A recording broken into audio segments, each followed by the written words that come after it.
मैं अपने आप को बहुत खुशकिस्मत मानती थी कि मुझे इतना अच्छा पति मिला, लेकिन फिर एक लड़की हमारे बीच में आई। क्या यह सच था या झूठ?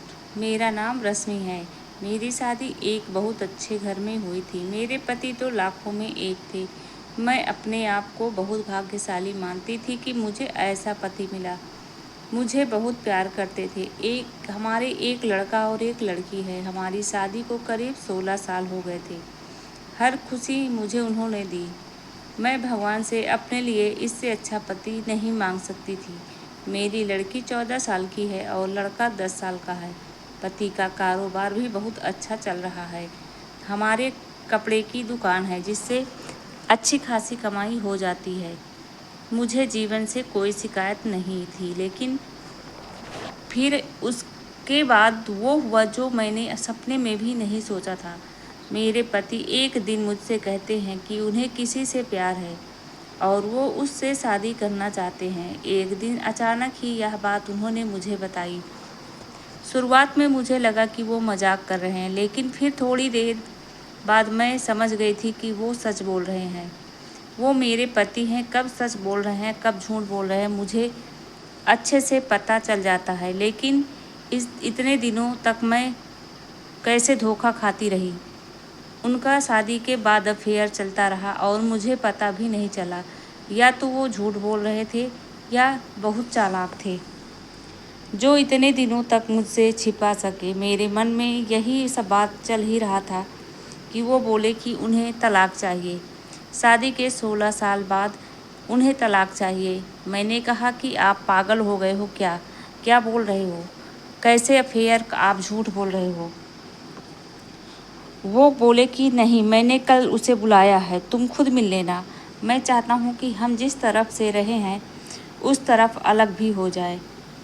मुझे कोई तमाशा नहीं चाहिए। तुम्हारी और बच्चों की भी जिम्मेदारी मैं लूँगा।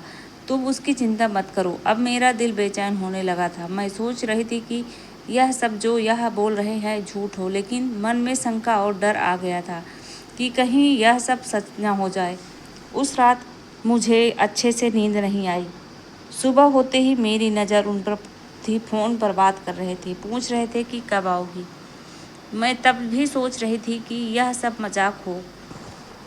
कुछ देर बाद दरवाजे पर बेल बजी। वो दौड़कर दरवाजे पर गए और सच में एक लड़की दरवाजे पर खड़ी थी। वो अंदर आधी आई। उस लड़की को मैंने पहले नहीं देखा था, लेकिन वो सुंदर थी। उसकी उम्र 26 साल की थी। मुझे इस बात का यकीन नहीं हुआ था। मेरे पति ने उसे मुझसे मिलाया, कहा कि यह दिव्या है। मैं अपने काम के सिलसिले में जब बाहर गया था तब मेरी मुलाकात इससे हुई और फिर हमें पता ही नहीं चला कि कब एक दूसरे से प्यार करने लगे। मुझे उसे देखकर मैं अपने कमरे में चली गई। 16 साल की का विश्वास और प्यार इस तरह से टूटेगा मुझे पता नहीं था। मैं शायद उम्र के साथ उनका मेरे प्रति आकर्षण कम हो गया था। वो कुछ घंटों के बाद कमरे में आए, बोले कि मैं फिर दोहराना देता हूँ कि हम अच्छी तरह से अलग होते हैं। किसी तरह का नाटक मैं नहीं चाहता। उनके ऐसा कहने पर मैंने कहा कि यह सब आपको नाटक लग रहा है। क्या हो गया है आपको? आप तो ऐसे नहीं थे। यह कौन सा रूप आपने मुझे दिखाया? वो बोले कि मैं तलाक का पेपर रेडी करवाता हूँ। दिव्या चाहती है कि हम जल्दी से शादी कर लें। मैंने भी उन्हें कहा कि आपको जो करना है करें, मैं आपको तलाक नहीं देने वाली।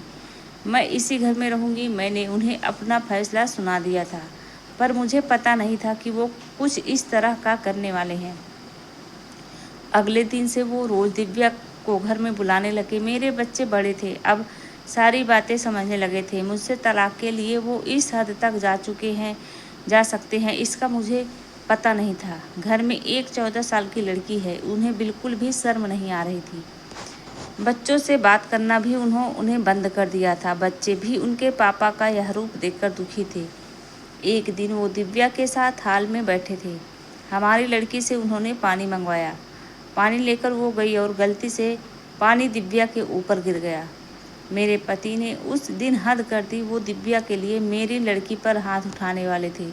मैंने उन्हें यह करता देख लिया और वहीं से उन्हें जोर से कहा यह क्या कर रहे हो? पागल हो गए हो? मैं जानती हूँ तुम यह सब क्यों कर रहे हो, तलाक के लिए। ठीक है, अब तुम इस हद तक जा रहे हो तो फिर मैं तुम्हें तलाक दे ही देती हूँ।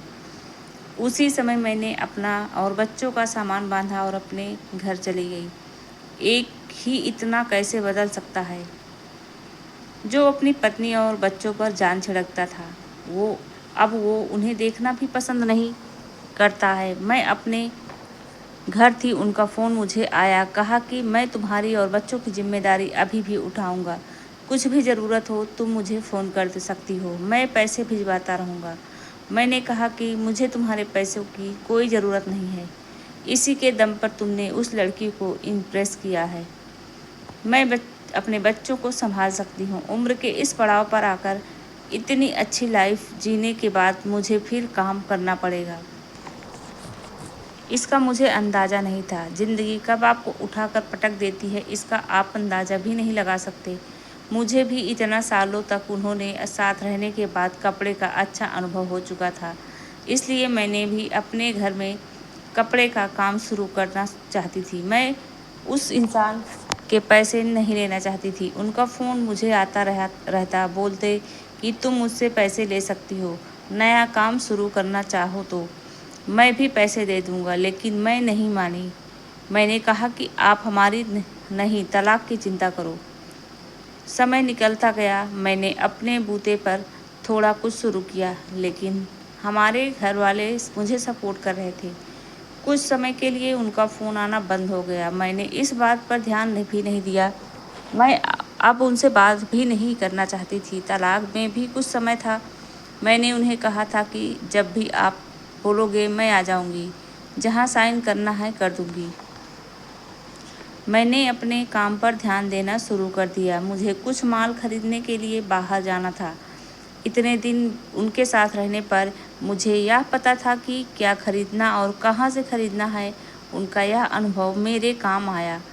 मैं उस शहर माल खरीदने के लिए गई। मैं वहाँ पहुँचकर उस दुकान से माल खरीद ही रही थी कि मुझे वहाँ दिव्या दिखाई दी। वो वहाँ किसी की और के साथ थी, हाथ पकड़े हुए। मुझे देखकर साफ पता चल गया था कि अब वो इस लड़के के साथ है। मन ही मन मुझे खुशी हुई कि आखिर मेरे पति ने धोखा खाया। उन्होंने इस लड़की के लिए हमें छोड़ा था, जो कि अब किसी और के साथ है। फिर मैंने मन में सोचा कि अब किसी और को मैं धोखा नहीं खाने दूंगी, इसलिए मैंने उनका पीछा किया। वो एक ओपन रेस्टोरेंट पे गए, जाकर उन दोनों के सामने बैठ गई। मुझे देखकर उसके होश उड़ गए। वो उठकर जाना चाहती थी, लेकिन मैंने उसका हाथ पकड़ा और मैंने उस लड़की का सच लड़के से बताना शुरू किया। मैंने सोचा था कि मैं उसे सच बता दूंगी, उसकी आंखें खोल दूंगी, लेकिन कुछ और ही हुआ। उसने जो मुझे बताया उससे मेरे पैरों तले ज़मीन खिसक गई। मैं वहाँ से भागते हुए कैसे भी अपने पति के पास जाना चाहती थी। मैं उनके घर गई। वहाँ नौकर ने मुझे बताया कि वो अभी एक अस्पताल उनके घर से ज़्यादा दूर नहीं था, बड़ा अस्पताल था। मैं वहाँ गई। रिसेप्शन पर उनका नाम पता बताकर मुझे उनके कमरे का नंबर पता चला। मैं कमरे में गई, वहाँ उनका दोस्त था। उन्होंने आंखें बंद कर रखी। मैंने उनके हाथ पर हाथ रखा तो उन्होंने आंखें खोली। मेरी आंखों से आंसू रुक नहीं रहे थे। मैंने कहा कि क्या ज़रूरत थी यह सब नाटक करने की? मुझे पहले क्यों नहीं साफ साफ बताया? मेरे पति एक गंभीर बीमारी से जूझ रहे थे। वो हमारी ज़िंदगी से दूर जाना चाहते थे, ताकि उन्हें कुछ हो जाए तो हम ज़्यादा दुखी न हों। उनकी इसी दोस्त ने उनके कहने पर उस लड़की के साथ मिलकर यह नाटक करवाया था। मैं अब उनके पास बैठकर घंटों रोती रही। बच्चों को भी मैंने बुला लिया। अब हम उनके साथ ही रहेंगे। अभी उन्हें हमारी और हमारे प्यार की सबसे ज़्यादा ज़रूरत है। मैं भगवान से दुआ कर रही हूँ कि वो हमारे साथ ही रहें, उन्हें कुछ न हो। मुझे विश्वास है कि ऐसा हो। आपको यह कहानी कैसी लगी हमें कमेंट करके ज़रूर बताइएगा, और वीडियो पसंद आए तो लाइक कीजिएगा, शेयर कीजिएगा और चैनल को सब्सक्राइब जरूर कर दीजिएगा।